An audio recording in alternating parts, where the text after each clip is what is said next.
नमस्कार दोस्तों, स्वागत है आपका अपने YouTube चैनल सिविल एजुकेशन में। यहाँ टोटल प्रैक्टिकल नॉलेज के ऊपर जानकारी मिल रही है दोस्तों की साइट पे जब आप जाते हैं तो क्या क्या वर्क होता है, कैसे काम किया जाता है, कोई एस्टिमेट आपको निकालने हैं तो कैसे आप एस्टिमेट तैयार कर सकते हैं विद कांस्टेंट। मीन्स आपको कोई वर्कआउट एडिशनल ड्राइंग लेके नहीं करना है या फिर कोई अलग से डाटा कैलकुलेट नहीं करना है। आपको एक रैंडमली एग्जैक्ट डाटा आपको इन सब वीडियो से प्रोवाइड हो रहा है दोस्तों। और बहुत सारे वीडियो बने हुए हैं जिसमें कि ड्राइंग से रिलेटेड हैं, डिजाइन से रिलेटेड हैं, प्रैक्टिकल नॉलेज के ऊपर रिलेटेड हैं, जो कि आप चैनल पेज पे जाके देख सकते हैं। सबसे बड़ी जब आप साइट पे काम करने जाते हैं तो बात ये आती है दोस्तों कि स्कोप क्या होता है आपका। स्कोप मीन्स आप समझ रहे हैं कि स्कोप ऑफ वर्क हो गया या फिर स्कोप ऑफ आइटम्स आप कह सकते हैं। ये सारी चीज़ें हैं जो कि आपको बहुत ध्यान देनी पड़ती हैं कि जब आप जाते हैं तो ये इनिशियल नीड हो जाती है कि आपके पास स्कोप क्या है, मीन्स आपको वर्कआउट क्या करना है। सबसे पहले तो ये जानकारी आपको चाहिए होती है।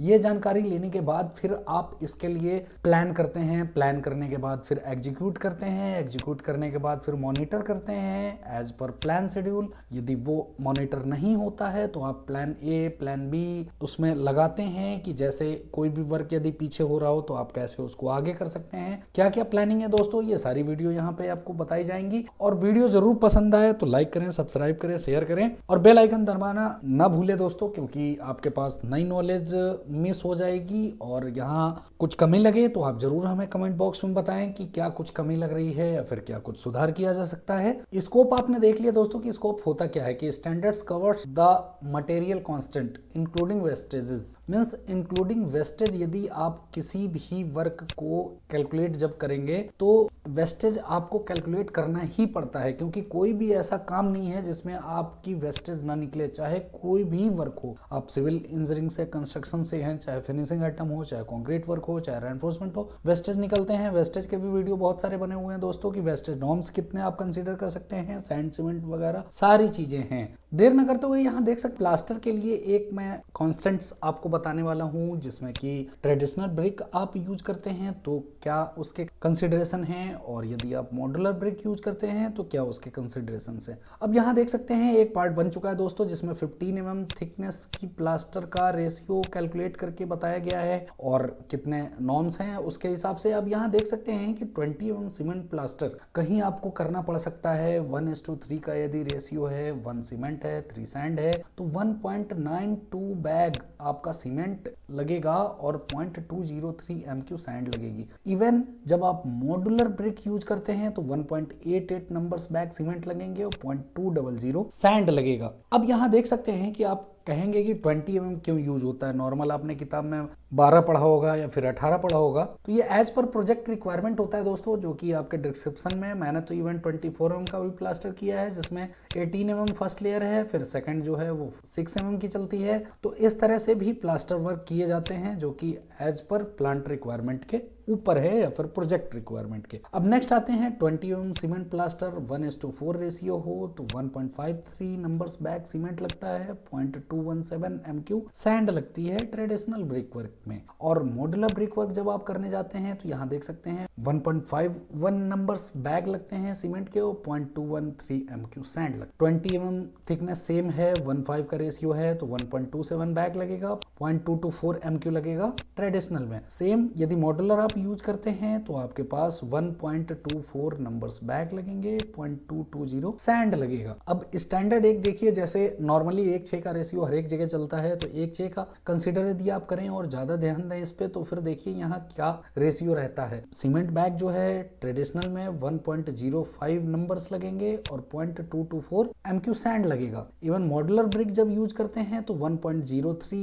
नंबर्स बैग लगते हैं सीमेंट के और 0.220 MQ सैंड लगता है। अब देख सकते हैं दोस्तों आजकल लाइम का प्रचलन नहीं है, लेकिन यहाँ थोड़ा लाइम का दिया हुआ है और जस्ट मैं आपको जानकारी के लिए आपको बताना चाह रहा हूँ कि यदि बाई कहीं लाइम भी यूज करना पड़े, जैसे एक छोटा सा एग्जांपल दूं तो आप कहीं भी जाएंगे जब टूरिस्ट प्लेसेस हैं, खासकर जो बहुत पुराने बने हुए हैं, तो उनमें आज भी देखेंगे तो सुर्खी और चूना का प्रयोग किया जाता है दोस्तों, क्योंकि वहाँ सीमेंट प्लास्टर यूज नहीं किए जाते। जैसा वो मटेरियल के बने हुए हैं उसी हिसाब से उनको प्रिपेयर या फिर मेंटेनेंस किया जाता है आज भी। तो इस बात को ध्यान में रखते हुए यहाँ यदि आप लाइम का भी कंसिडर करें तो 12 mm यदि थिकनेस है है किसी भी प्लास्टर की, और 1:6 रेशियो है, means 1 cement 1 slagged lime. Slagged lime मैंने आपको बताया हुआ है एक वीडियो में क्यों यूज करते हैं, क्या रीजन है। 6 यदि सैंड का रेशियो हो तो यहाँ देख सकते हैं आप कि बैग जो है सीमेंट का 0.065 नंबर्स बैग सीमेंट लगते हैं, 0.023 MQ लाइम लगता है, और सैंड 0.138 MQ रिक्वायर्ड होता है। कब? ट्रेडिशनल ब्रिक वर्क में।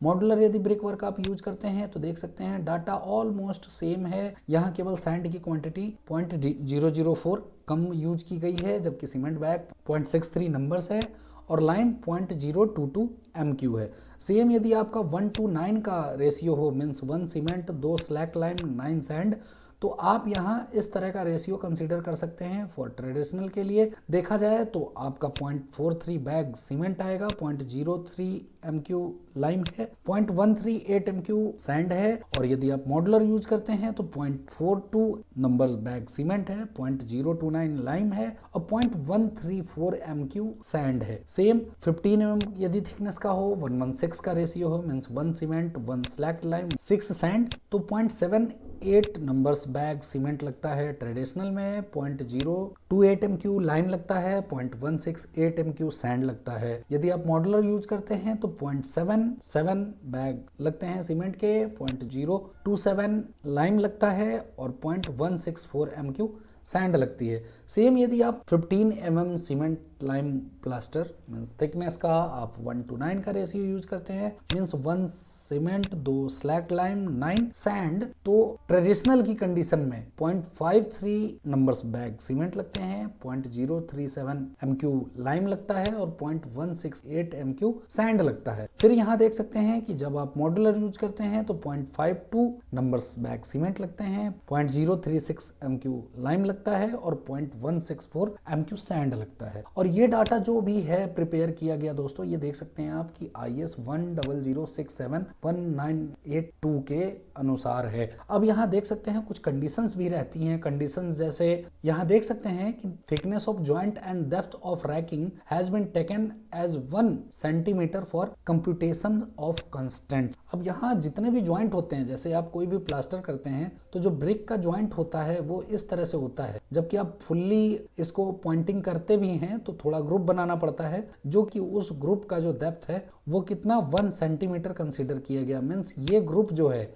आपको ये गैप जो दिख रहा है, ये 1 सेंटीमीटर कंसीडर किया गया है। इस कंसिडरेशन के अनुसार ही ये सारे कांस्टेंट तैयार किए गए हैं। सेकंड जो कंडीशन रहती है कि the sand and cement constant shall be reduced by 2%। अब यहाँ देख सकते हैं 2% जो सीमेंट और सैंड का कांस्टेंट्स है वो आप रिड्यूस कर सकते हैं, घटा सकते हैं, यदि फाइननेस मॉडुलस ऑफ सैंड 2.9 मिल रही है तो। यहाँ से आप देख सकते हैं कि बहुत सारे डाटा हैं आपके पास, जो कि कभी भी आप मिनटों में कैलकुलेट कर सकते हैं कि 20 mm का प्लास्टर है, 1:4 का रेशियो है, तो कितना सीमेंट लगेगा, कितना सैंड लगेगा। और ये टोटल जो वैल्यू थी ये 10 मीटर स्क्वायर के लिए है दोस्तों। अब मुझे विदा दीजिए नेक्स्ट वीडियो के लिए। आपका बहुत बहुत धन्यवाद इस वीडियो में बने रहने के।